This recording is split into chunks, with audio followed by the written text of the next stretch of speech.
Baik anak-anak sekalian, kita buka surat Luqman ayat ke 13 dan 14 ya. Bapak bacakan dulu ya, perhatikan semua. A'udzubillahi minasyaitonirrajim. Bismillahirrahmanirrahim. Wa idh qala Luqmanu libnihi wa huwa ya'idhuhu ya bunayya la tusyrik billah inna syirka la zulmun azim wa wassaynal insana biwalidayhi hamalathu ummuhu wahnan ala wahnin wa fisaluhu fi amain anishkurli wali walidaika ilayyal masir. Coba perhatikan terjemahnya.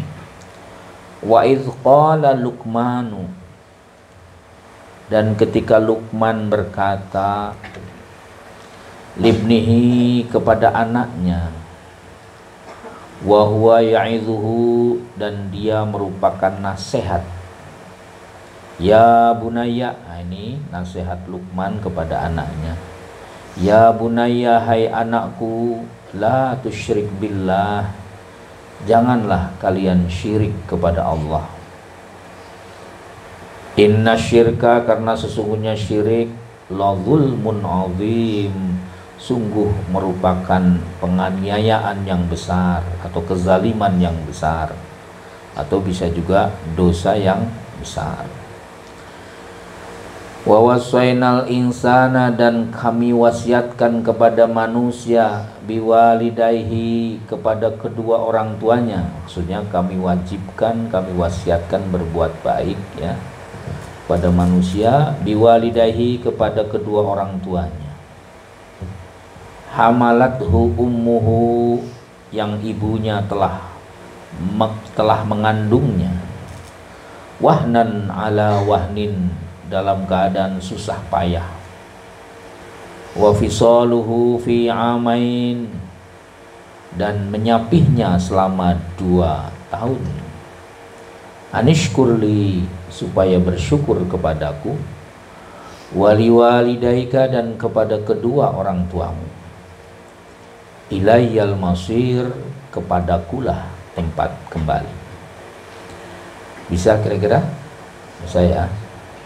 Jadi sebelum Bapak jelaskan, coba Soyim baca ya, seperti tadi Bapak dengan terjemahannya. Silakan.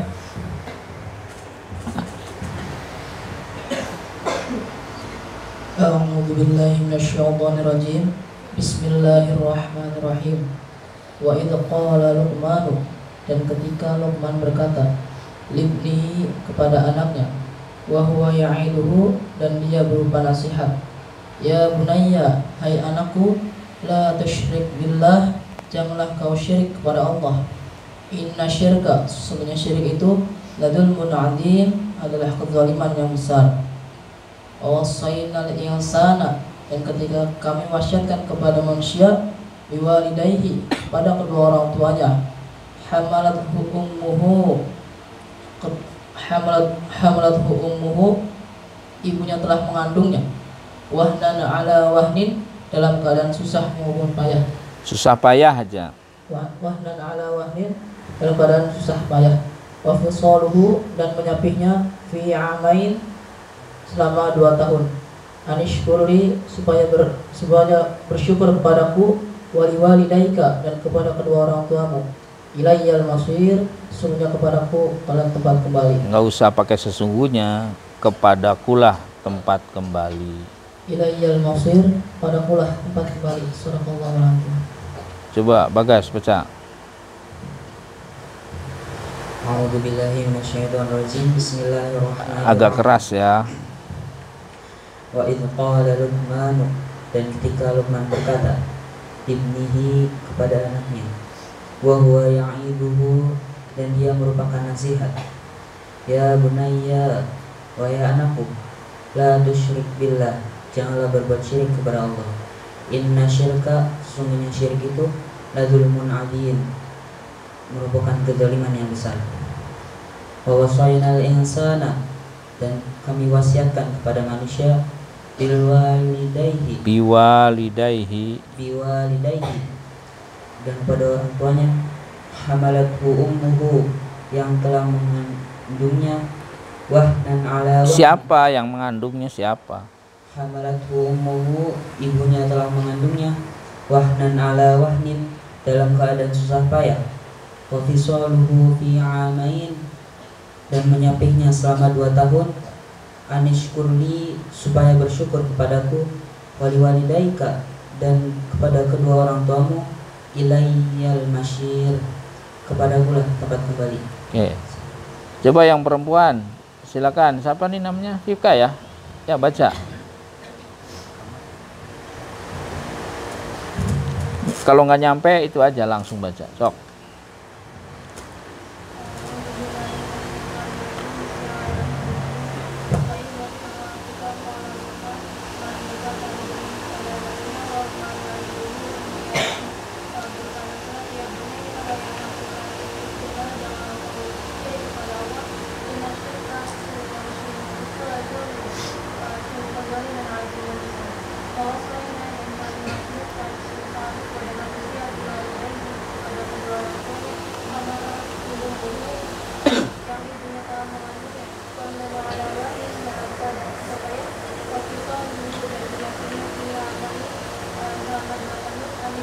Sini baiknya.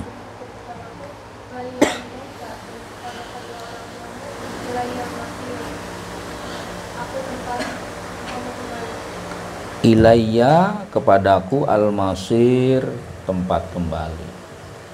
Oke, dengarkan ya. Surat Luqman. Jadi memang semua surat-surat di dalam Al-Quran itu biasanya kalau nama surat selalu ada kalimat yang disebut di dalam ayat itu atau di dalam surat itu. Kenapa disebut surat Al-Baqarah? Karena di dalamnya ada riwayat atau ada kalimat yang terkait dengan Al-Baqarah. Kenapa disebut surat An-Nisa? Salah satunya karena di dalamnya ada penjelasan tentang An-Nisa, perempuan. Ali Imran juga sama ada. Nah, ini juga sama, Luqman, karena di dalamnya ada Luqman. Ada satu surat yang tidak disebutkan namanya di dalam. Misalnya surat Al-Ikhlas, ya. Surat Al-Ikhlas itu tidak ada kata-kata ikhlas di dalamnya. Qul huwallahu ahad, Allahus samad, lam yalid wa lam yulad wa lam yakul lahu kufuwan ahad.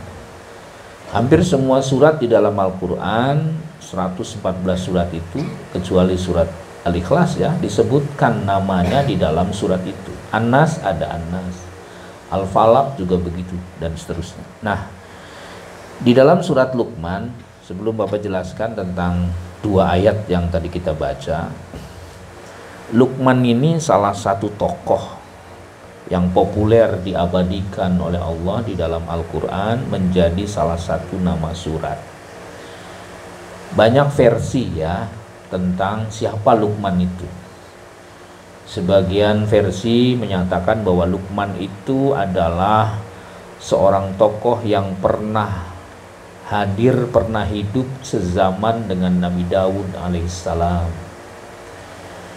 Jadi ada sebagian penjelasan dalam sejarah bahwa Luqman itu hidup sezaman dengan Nabi Daud. Bahkan dalam satu riwayat yang populer, Luqman itu sempat menjadi salah seorang guru spiritualnya Nabi Daud alaihissalam. Padahal kalau kita lihat, Luqman tidak masuk dalam jajaran para rasul yang 25 ya. Tapi bisa menjadi guru dari seorang rasul. Nabi Daud rasul, Luqman tidak masuk dalam 25 rasul gitu ya. Tapi Luqman dalam satu riwayat menjadi guru ya spiritualnya Nabi Daud. Ada juga Nabi Khidir ya. Nabi Khidir itu tidak masuk dalam kategori Nabi 25. Tapi beliau menjadi gurunya Nabi Musa alaihissalam ya. Nah, ini sepintas tentang Luqman. Luqman ini dikenal sebagai orang yang memiliki ahli hikmah, orang yang memiliki ilmu hikmah. Makanya pada ayat keberapa itu, ke-12-nya Allah berfirman, walaqad ataina Luqmanal hikmata anishkur lillah. Sungguh kami telah berikan kepada Luqman hikmah. Anak-anak sekalian, hikmah itu adalah anugerah yang diberikan Allah kepada seorang manusia pilihan Allah, sehingga orang itu memiliki kearifan, memiliki kebijakan, memiliki ilmu yang tinggi.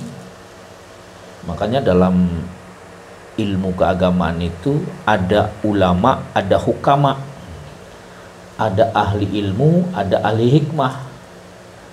Kalau ahli ilmu itu pinternya dari belajar, para ulama, para kiai, ya, mungkin para tokoh-tokoh, mereka pinter dari proses belajar di pesantren, di sekolah. Tapi kalau ahli hikmah tidak melalui proses belajar seperti para ulama. Mereka belajarnya langsung dari Allah, ilmunya langsung ditransfer dari langit, dari Allah Subhanahu wa Ta'ala. Adakah orang yang seperti itu? Banyak. Para nabi, para rasul, para wali, dan salah satunya Luqman itu tidak melalui proses belajar ilmunya, tapi Allah langsung memberikan ilmunya kepada orang itu atas kehendaknya.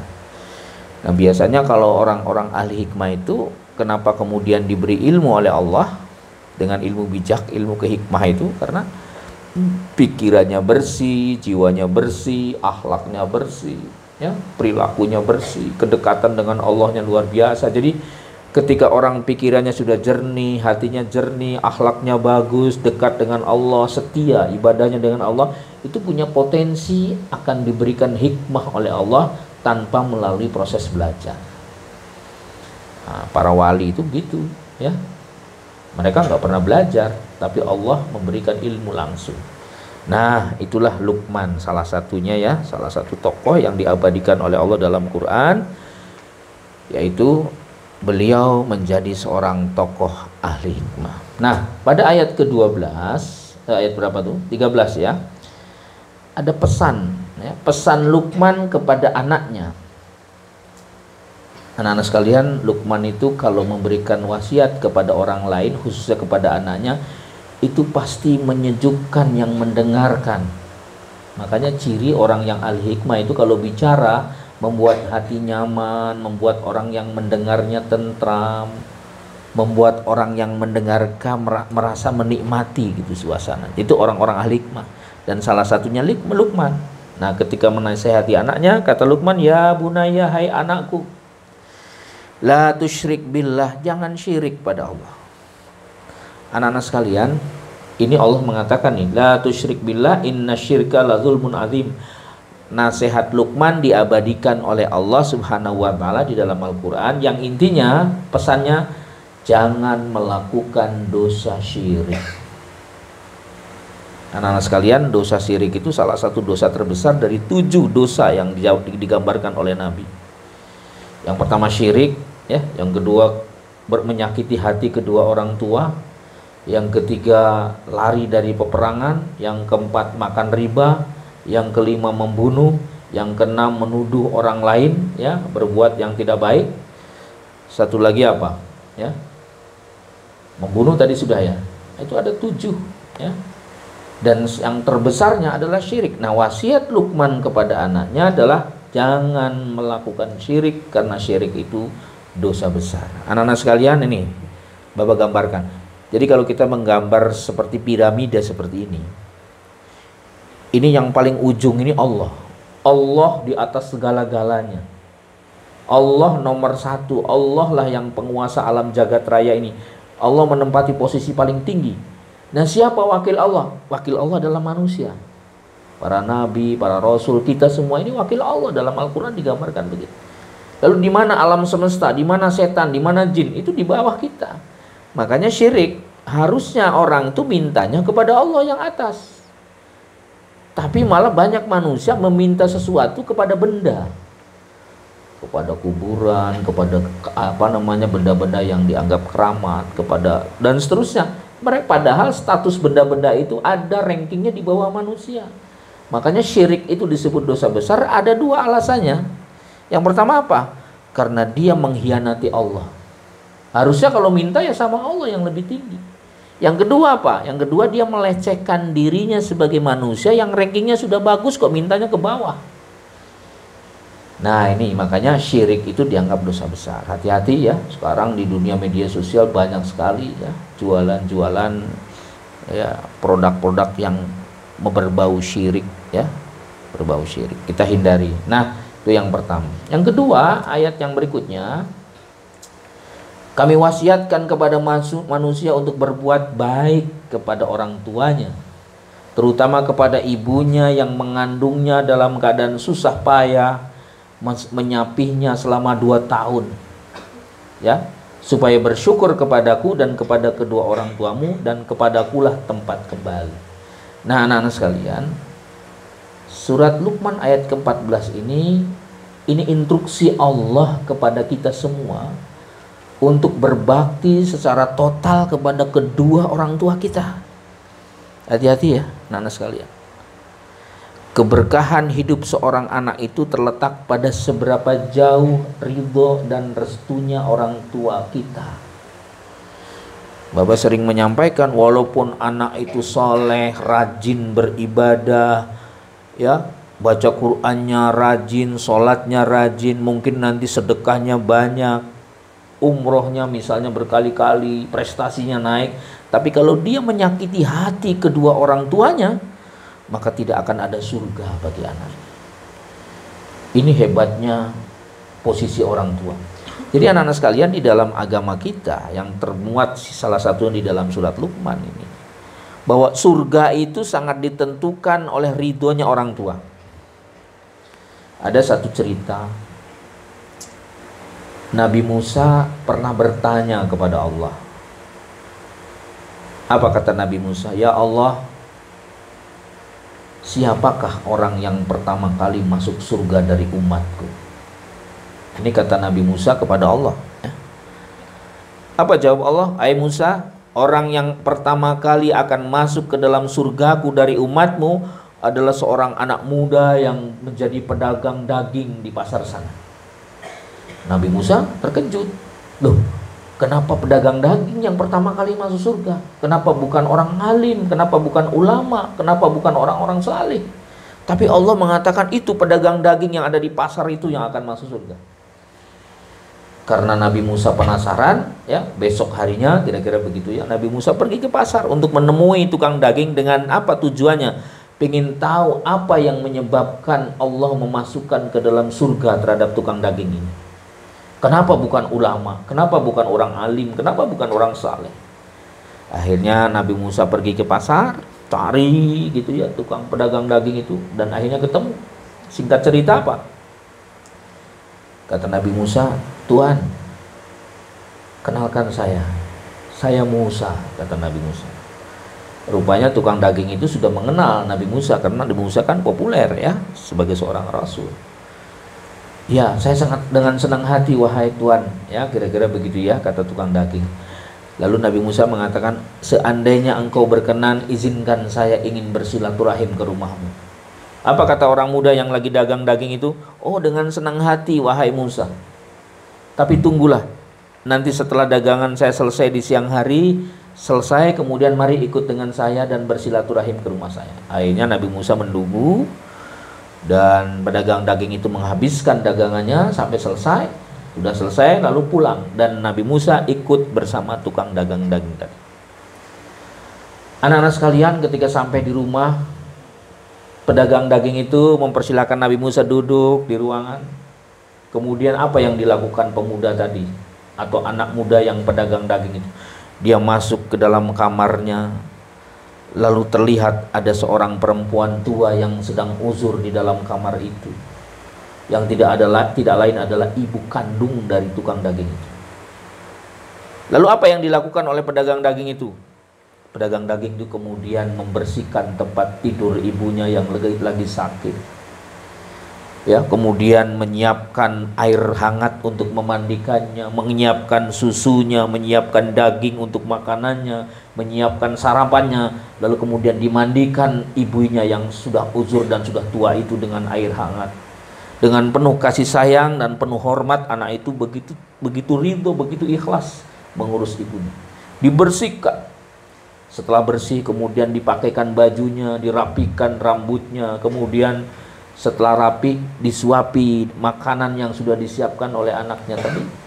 Sudah selesai, kemudian apa yang terjadi? Karena ibunya sedang uzur, digendong ibunya itu ke ruangan tengah. Nabi Musa melihat. Apa yang terpikir dari Nabi Musa? Jangan-jangan ini yang menyebabkan Allah memasukkan surga pertama dari orang ini, pedagang daging ini. Dan ternyata betul anak-anak sekalian. Jadi pemuda tadi menjadi penghuni surga pertama dari umatnya Nabi Musa. Karena apa? Karena dia berbakti secara total kepada kedua orang tuanya, khususnya kepada ibunya. Ya, kepada ibunya. Jadi hati-hati anak-anak sekalian ya. Oh, ibu saya begini, bapak saya begini, nggak peduli, kita berhormat, bakti kepada mereka. Bahkan misalnya ibu kita masih kafir pun, orang tua kita masih kafir pun, tetap kita hormati. Ada satu riwayat, anak muda datang pada Rasul, ya Rasulullah, saya ingin masuk Islam. Wahai Muhammad, saya masih ingin masuk Islam. Saya tertarik dengan agamamu. Tapi ketika saya keluar dari rumah, pergi menemuimu, kedua orang tuaku menangis. Apa kata Nabi? Wahai anak muda, kembalilah ke rumahmu. Bikin kedua orang tuamu tersenyum sebagaimana sekarang kau membuat keduanya menangis. Baru setelah kedua orang tuamu tersenyum, datang ke sini dan bersyahadat bersama saya. Apa maknanya? Nabi ingin memesankan, bahkan orang tua yang kafir pun kita wajib menghormatinya. Apalagi orang tuanya yang muslim. Jadi anak-anak sekalian, percayalah, kalau kamu karirnya pengen maju, sukses belajarnya, ke depan nanti bisnisnya pengen berkah, maju, kuncinya satu, berbakti kepada kedua orang tuanya total. Suatu saat kamu akan ada keberkahan. Jangan lupa, makanya Bapak setiap hari kan mengajarkan kalian doa setiap selesai sholat. Itu salah satunya adalah berdoa untuk kedua orang tua kita. Kenapa? Barang siapa yang tidak mendoakan orang tuanya dalam satu hari, maka keberkahan hidupnya akan dicabut oleh Allah Subhanahu wa Ta'ala. Nah, ini anak-anak sekalian, ini wasiat Luqman, ya, termasuk juga pesan dari Allah Subhanahu wa Ta'ala melalui Luqman kepada manusia. Jadikan prioritas kebaktian kita kepada kedua orang tua kita. Ada satu cerita anak-anak sekalian ya. Dulu ada seorang laki-laki sahabat Nabi namanya Alqamah. Alqamah itu ibadahnya rajin, sholatnya rajin, taat kepada Rasulnya luar biasa, kesetiaan pada Rasulnya luar biasa. Tapi tiba-tiba Alqamah sakit. Nah, ini. Nabi Muhammad itu ketika ada sahabatnya yang sakit, apalagi sakitnya dalam kondisi kritis, beliau datang. Kemudian membisikkan lafaz la ilaha illallah.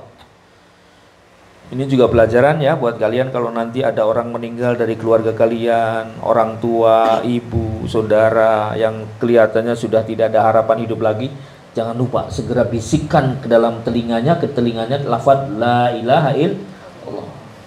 Udah, jangan diskusi yang lain, bisikan itu. Dan Nabi melakukan itu. Tapi ketika Nabi membisikkan la ilaha illallah, suruh ikut apa ini untuk membaca lafaz la ilaha illallah, Alqamah tidak mau membaca. Mulutnya terkunci. Ya, mulutnya terkunci. Akhirnya apa? Rasulullah terkejut. Kenapa ini bisa seperti ini? Padahal Alqamah itu rajin ibadah, rajin sholat, rajin mengaji, taat pada Allah dan Rasulnya. Anak yang soleh gitu ya, orang yang sangat soleh. Tapi suruh baca la ilaha illallah, mulutnya terkunci. Akhirnya Nabi bertanya, wahai para sahabat, apakah Alqamah ini sudah punya ibu? Masih punya ibu? Apa jawab para sahabat? Masih ya Rasulullah. Di mana ibunya? Oh, tinggalnya di sana. Coba panggil ibunya. Kira-kira begitu ya. Jadi Nabi memerintahkan salah seorang sahabat untuk memanggil ibunya. Naik kuda lah gitu ya, kira-kira lah ceritanya. Sampai di rumahnya, Kemudian kata sahabat Nabi, wah ini betul, assalamualaikum, ini betul ibunya Alqamah? Betul. Waalaikumsalam warahmatullahi. Saya diutus oleh Nabi untuk menjemput ibu karena anak ibu sakit keras. Apa jawabnya? Saya tidak mau menengok anak saya. Ya. Akhirnya karena ibunya tidak mau menengok, kan sahabat tidak bisa memaksa, balik lagi. Ya, balik lagi. Kata Nabi, lalu laporan kepada Nabi, ya Rasulullah, ibunya Alqamah nggak mau ya Rasulullah. Lalu kemudian coba satu lagi, jemput. Nah, akhirnya Nabi memerintahkan sahabat yang lain untuk jemput ibunya Alqamah. Jawabannya sama, ibunya tetap nggak mau. Sampai 3 kali dijemput oleh sahabat Nabi, ibunya Alqamah tidak mau datang. Akhirnya Nabi kan merasa khawatir kepada Alqamah. Nabi melihat Alqamah ini hidupnya tidak lama lagi. Akhirnya apa? Ya sudah, kalau memang ibunya tidak mau datang ke sini, mari kita bawa Alqamah ke ibunya. Dibawa dengan pakai tandu gitu ya. Udah nyampe ke rumahnya, Nabi mengatakan assalamualaikum. Waalaikumsalam. Ini ibunya Alqamah? Betul ya Rasulullah, saya ibunya Alqamah. Kenapa ibu nggak mau datang menengok anaknya yang sedang sakit? Apa kata ibunya? Hati saya terluka ya Rasulullah. Jadi rupanya terlukanya begini. Ibunya pulang dari pasar, ya kira-kira begitu. Mampir ke rumahnya Alqamah yang sudah punya istri itu. Ketika ibunya Alqamah masuk ke rumahnya Alqamah, ada istrinya. Tiba-tiba istrinya wajahnya masam. Ya, masam itu nggak seneng kedatangan mertuanya, gitu ya. Seolah-olah merasa nggak enak lah gitu. Akhirnya sampai dalam satu cerita, ibunya Alqamah ini istrinya Alqamah ini menyuguhkan air untuk ibunya Alqamah. Tiba-tiba airnya tertumpah dan membasahi bajunya ibunya Alqamah. Alqamahnya diem aja, sakit hati ibunya. Jadi yang salah itu sebenarnya istrinya. Alqamahnya salahnya adalah tidak menegur istrinya. Sakit hati seorang ibu berdampak fatal bagi anaknya. Ya. Rupanya itu yang menyebabkan Alqamah tidak bisa membaca la ilaha illallah. Akhirnya apa anak-anak sekalian? Ya sudah ibu, maafkanlah anak ibu. Sampai tidak mau, dalam satu riwayat itu ibunya Alqamah pokoknya nggak mau, saya nggak mau memaafkan anak saya. Akhirnya singkat cerita, ya sudah ibu, kalau memang ibu tidak mau memaafkan anak ibu, daripada anak ibu nanti dibakar di neraka, saya tidak ridho karena Alqamah adalah anak yang baik, orang yang saleh, orang yang rajin beribadah. Saya tidak mau Alqamah ini masuk neraka gara-gara masalah ini. Daripada nanti dibakar di neraka, lebih baik izinkan saya untuk membakar Alqamah hidup-hidup. Begitu kata Nabi. Akhirnya Nabi perintahkan para sahabat untuk membakar, menyiapkan kayu bakar kering di depan rumahnya ibu Alqamah. Dinaikkan tuh Alqamah dalam kondisi sakit. Ibunya nggak bergeming. Akhirnya Rasul pun menyalakan api dan kemudian izin, wahai ibu, izinkan saya membakar hidup-hidup anak ibu daripada nanti dibakar di neraka lebih parah. Lebih baik sekarang saya bakar. Anak-anak sekalian, apa yang terjadi? Rupanya drama itu disaksikan oleh Allah Subhanahu wa taala di langit. Turun dari langit cahaya hidayah masuk ke dalam ibunya, ke dada ibunya. Begitu api mau dinyalakan ke kayu bakar yang sudah menumpuk di atasnya ada Alqamah itu, ya tiba-tiba ibunya menjerit, ya Rasulullah, turunkan anakku dari kayu bakar itu. Aku maafkan semua kesalahan-kesalahannya. Begitu mendengar ibunya memaafkan, lalu Rasulullah memerintahkan para sahabat untuk menurunkan Alqamah dari kayu itu. Perlahan-lahan ibunya Alqamah mendekat kepada Alqamah yang sedang sakit itu. Terlihat berlinang air mata ibunya melihat Alqamah. Lalu kemudian ibunya mengatakan, wahai anakku Alqamah, aku tahu engkau anak yang baik, engkau anak yang soleh. Engkau anak yang terdidik sejak kecil dan engkau menjadi anak yang baik. Aku maafkan semua kesalahan-kesalahanmu nak. Apa yang terjadi ini mukjizat nih anak sekalian. Begitu ibunya memaafkan Alqamah, tiba-tiba mata Alqamah yang tadi tertutup itu terbuka. Ya, kemudian Rasulullah langsung mengatakan, Alqamah, qul la ilaha illallah. Alqamah katakan la ilaha illallah. langsung ya.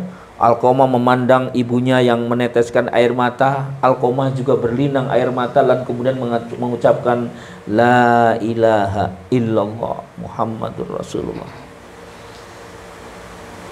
Akhirnya Alqamah meninggal dalam keadaan senyum dan dalam keadaan ridho dari ibunya. Anak-anak sekalian, apa pesan dari riwayat ini? Restu seorang ibu dan bapak itu sangat penting menentukan kebahagiaan anak-anak. Makanya hati-hati ya, jangan kecewakan ayah ibu kalian. Bagaimana cara mengecewakan? Ya bukan hanya dengan memarahi, tidak.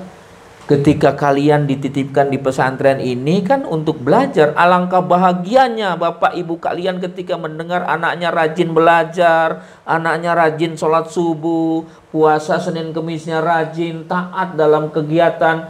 Bahagia tuh orang tua. Kamu orang yang soleh karena membahagiakan ibu bapak kamu.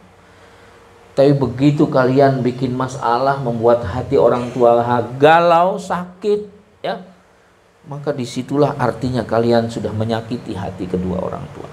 Nah, hati-hati anak-anak sekalian. Ini pesan dari surat Luqman.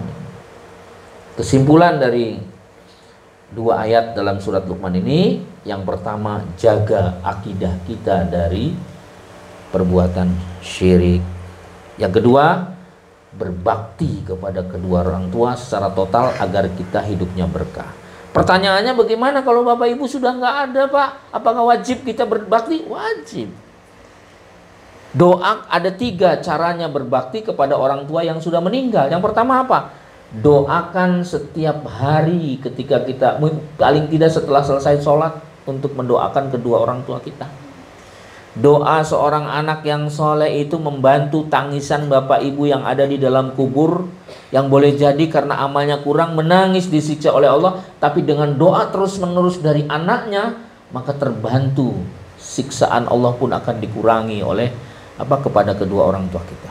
Yang pertama, jadi caranya berbakti kepada orang tua yang sudah meninggal doakan. Yang kedua jangan kau tebang tanaman yang pernah ditanam oleh orang tua kalian. Maksudnya apa? Kalau orang tua kita dulu waktu hidup pernah berbuat baik, jangan diputuskan kebaikannya, teruskan kebaikan. Itu cara berbakti kepada orang tua yang sudah meninggal. Yang ketiga sering-seringlah bersilaturahim dengan sahabat-sahabat orang tua kita yang masih hidup. Kalau dulu waktu hidup orang tua kita sahabatnya saya, siapa ya? Itu datang mereka silaturahim. Itu 3 cara berbakti kepada kedua orang tua yang sudah tidak ada. Mungkin di antara kalian orang tuanya masih ada, mumpung masih ada, pokoknya senangkan dia, bahagiakan dia. Udah bahagia, jangan pernah menyakiti kedua orang tua kita. Ya. Mumpung masih muda, supaya perjalanan kehidupan kalian bisa lebih berkah. Nah, itulah anak-anak sekalian ya, pengajian Luqman kita kali ini. Silakan dibaca sama-sama. A'udzu ya, baca ayatnya saja dari 13 sampai 14. A'udzu sama-sama.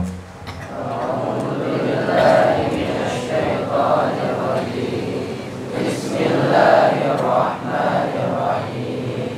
Wa idz qala Luqman libnihi wa huwa ya'iduhu ya bunayya la tusyrik billah inna syirka la dzulmun 'adzim. Wa wasaina al-insana biwalidayhi hamalathu ummuhu wahnan 'ala wahnin wa fisaluhu fi 'amayn an ishkur li wa liwalidayka ilayyal masir. Ya, terima kasih. Assalamualaikum warahmatullahi wabarakatuh. Waalaikumsalam.